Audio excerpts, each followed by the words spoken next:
Diqqat aholiga tezkor xabar. O'zgidromet bugun 22 mart kuni O'zbekistonning qaysi hududlarida yomg'ir va qor yog'ishini e'lon qildi.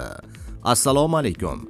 Video roligimiz keng tarqalib barcha O'zbekiston fuqarolariga yetib borishligi uchun like va obuna bo'lish tugmachasini bosib qo'yishni unutmang.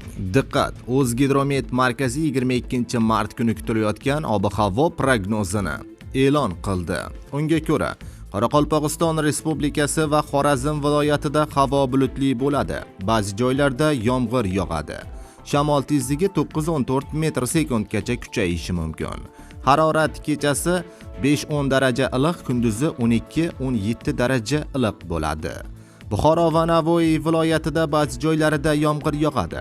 Harorat kechasi 9-14 daraja iliq, kunduzi 22-27 daraja iliq bo'ladi. Toshkent, Sirdaryo, Samarqand va Jizzax viloyatlarida yog'ingarchilik kutilmaydi. Harorat kechasi 10-15 daraja, kunduzi 22-27 daraja issiq bo'ladi.